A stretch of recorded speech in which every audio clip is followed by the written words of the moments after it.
आज अगला अभ्यास है अभ्यास यानी दक्षता अभ्यास है। दक्षता अभ्यास एक है ना, एक का बी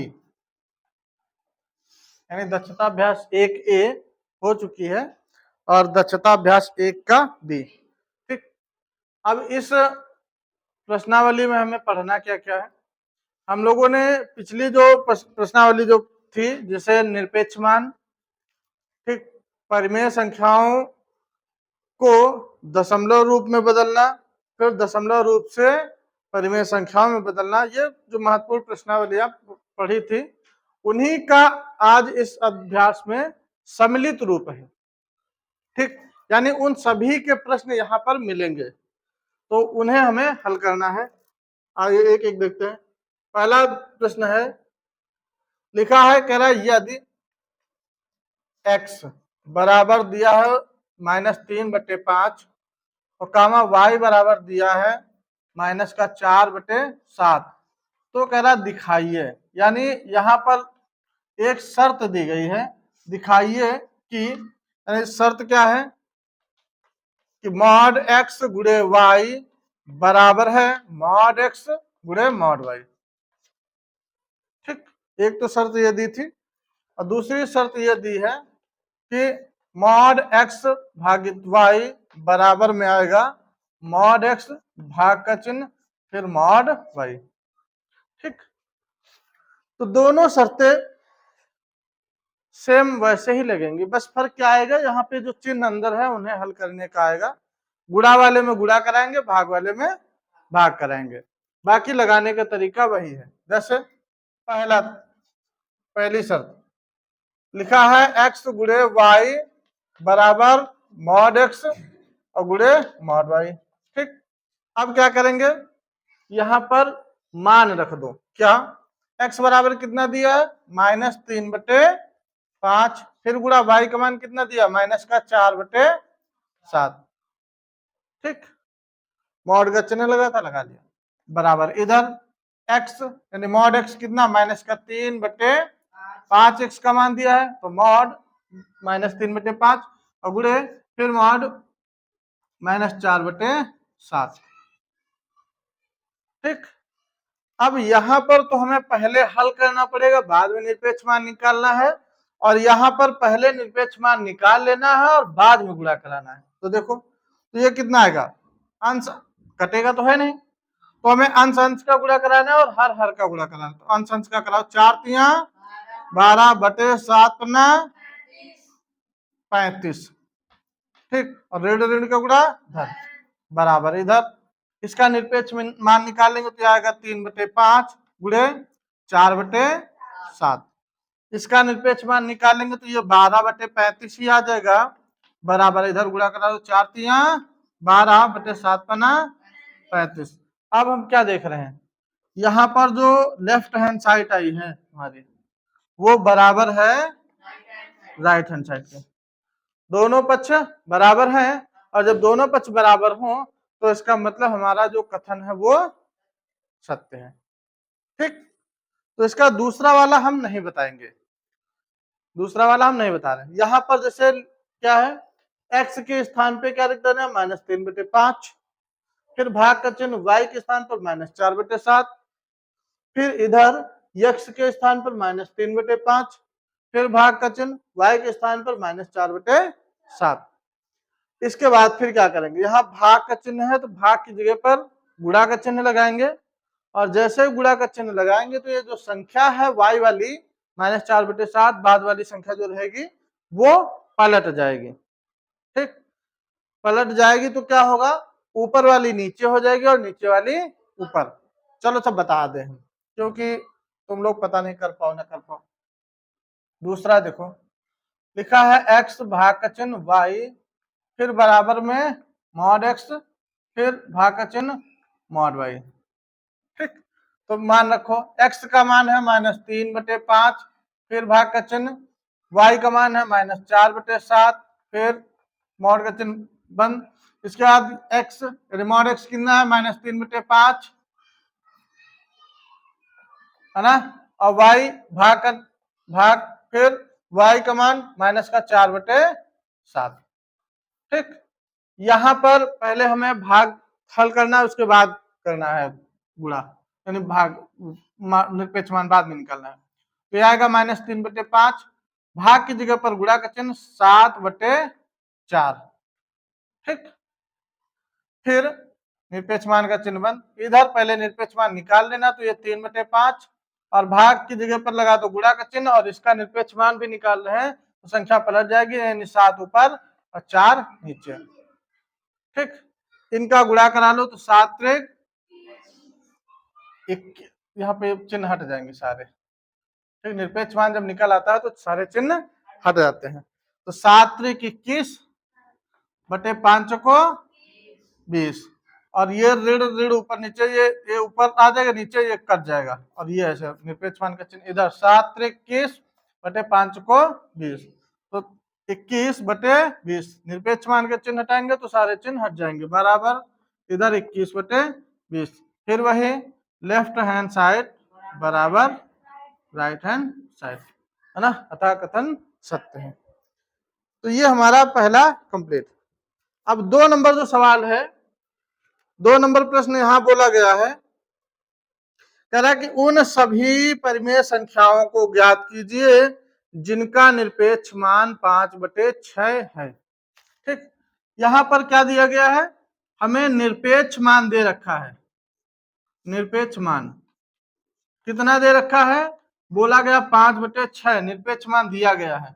तो कह रहा अब ये बताइए कि कौन कौन सी ऐसी संख्याएं होंगी जिनका निरपेक्ष मान 5/6 आया है। तो बताओ कौन कौन सी संख्याएं होंगी जिनका निरपेक्ष मान 5/6 आया है।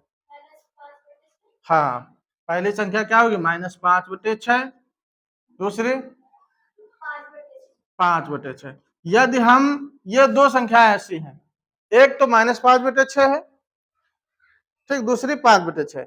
हमने क्या बताया था, निरपेक्ष मान जब निकालते हैं तो जो भी चिन्ह लगे होते हैं वो सारे के सारे चिन्ह हट जाते हैं।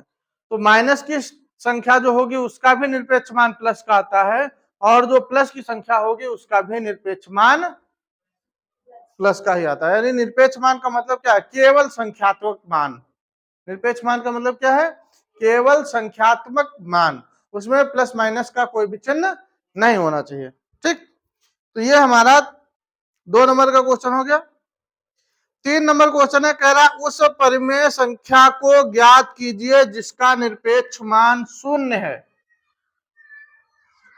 3 नंबर यहाँ कह रहा उस संख्या को ज्ञात कीजिए जिसका निरपेक्ष मान 0 हो। निरपेक्ष मान 0 हो तो ऐसी संख्या क्या होगी, 0।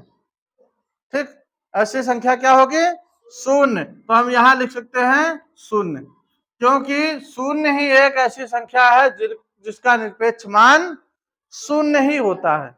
ठीक, तो ये 3 नंबर हो गया। चौथा नंबर बोला गया है, निम्नांकित में कौन कौन सी परिमेय संख्याएं हैं जिन्हें शांत दशमलव में व्यक्त किया जा सकता है। ठीक, अब यहां पर हमें क्या बताना है, शांत दशमलव, शांत दशमलव में छांटना है। ठीक है, शांत दशमलव में व्यक्त किया जा सकता है, यानी किसको किसको व्यक्त किया जा सकता है। तो अब देखो सवाल क्या क्या लिखा है। पहला 11/8। अब 11/8 हमने शांत दशमलव में व्यक्त करने के लिए एक नियम बताया था। क्या बताया था कि हम जो भी परिमेय संख्या दी जाएगी उसके हर के गुणनखंड कर लेंगे। ठीक, हर के गुणनखंड यदि केवल 2-2 आ जाए, या फिर यदि केवल 5-5 आ जाए, या फिर केवल 2 और 5 आ जाए, तो वो संख्या कैसी होगी, शांत दशमलव। और इसके अलावा यानी 2 और 5 के अलावा यदि कोई और संख्या गुणनखंड में शामिल हो जाती है तो फिर वह संख्या शांत दशमलव नहीं होगी, यानी हम उसे फिर शांत दशमलव में व्यक्त नहीं कर सकते हैं।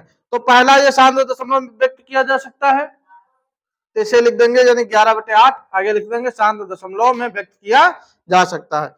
दूसरा जैसे लिखा है 4 सही 3/45 है। 4 सही 3/45। तो अब अगर हम नीचे हर देखेंगे, हर कितना है 45 है, तो 45 के गुणनखंड आगे क्या है हमें इससे नहीं मतलब, आगे और ऊपर क्या हमें इससे नहीं मतलब, नीचे हर का गुणनखंड करके देख लो। तो गुणनखंड आएंगे 3 × 3, 3 3 का 9 पन्ना 45। तो हर के गुणनखंड क्या आ गया 3 3 और 5। इसमें एक और अलग संख्या शामिल हुई, कौन 3 3 शामिल हो गए, इसलिए यह संख्या कैसी है अशांत है, यानी शांत दशमलव में निरूपण नहीं किया जा सकता। ठीक, इसके बाद अगला है -33/80। तो 80 के गुणनखंड कर लेना, -33/80 लिखा है ना, तो 80 के गुणनखंड कर लेना। 80 के गुणनखंड करेंगे तो जैसे 16 85 होता है, और 16 के गुणनखंड करेंगे केवल 2 2 आएंगे। तो इस तरह से ये 16 और 5 यानी 2 × 2 × 2 × 2 करके और 5 बनेगा। तो सारे गुणनखंड 2 और 5 में ही आए हैं, तो ये शांत दशमलव है। अगला है 24/7। 24/7 तो शांत दशमलव है कि नहीं है? हाँ 7, हर में 7 है तो ये नहीं है। अगली है 5/6, हर में 6 है, तो गुणनखंड 6 के 2 × 3, एक संख्या 3 शामिल हो गई, इसलिए ये भी शांत दशमलव नहीं है। तो ये हमारा 4 नंबर का कंप्लीट। ध्यान रखना 4 नंबर का प्रश्न ऐसे ही डायरेक्ट पेपर में पूछा जाता है, जब कई बार पूछा गया ऐसे। ये 5 नंबर है निम्नांकित में किन किन परिमेय संख्याओं को अशांत आवर्ती दशमलव में निरूपित किया जा सकता है। सब भाई गुणनखंड करिए, गुणनखंड करिए, जिनके गुणनखंड में यानी जो संख्या शांत होगी वो अशांत नहीं होगी, और जो अशांत होगी वो शांत नहीं होगी। ठीक, तो जो देख लो जो जो शांत हो उसको छोड़ दो, और जो शांत ना हो वो कैसी होगी अशांत होगी। तो 5वां नंबर ये खुद लगाओगे, जैसे 5/7 शांत है कि अशांत? अशांत है। 1/9 अशांत। 3/5 शांत। 17/30 17/30 है ना, 17 कितना 30, तो 30 के गुणनखंड करेंगे 17/2 3 6 5 30, ये कैसी आ जाएगी अशांत। इसके बाद -5/28 7 28 7 आ जाएगा अशांत। और अगला है -413/605 605 की गुणनखंड कर लेना, देख लेना। इसके बाद 6 नंबर है कह रहा निम्नांकित परिमेय संख्याओं को शांत या अशांत दशमलव संख्या में व्यक्त कीजिए। अब अगला जो सवाल है इसे भाग देके दशमलव संख्या में बदलना है तुमको, तो भाग देके दशमलव संख्या में बदल लेंगे ना, बताया था तरीका, तो ऐसे ही कर लेना। और 7 नंबर कह रहा परिमेय संख्या में बदलिए, तो ये भी बताया था तरीका। तो अब ये इसके सवाल बाकी हमें बताने की आवश्यकता नहीं है, ये सारे के सारे सवाल पीछे बताए जा चुके हैं, उनको अपने मन से करना। जो 7 नंबर में है इसमें दशांश शतांश और सहस्त्रांश वहां से करके करना। दशांश में कितने से भाग दिया जाता था? हाँ 1/10 से, यानी 10 से कह सकते हैं। और शतांश में 100, सहस्त्रांश में 1000। ठीक, 1000 से भाग, शतांश में 100 से भाग, और दशांश में से 10 से भाग। ठीक, तो इस तरह से ये तुम्हारी पूरी की पूरी प्रश्नावली खत्म।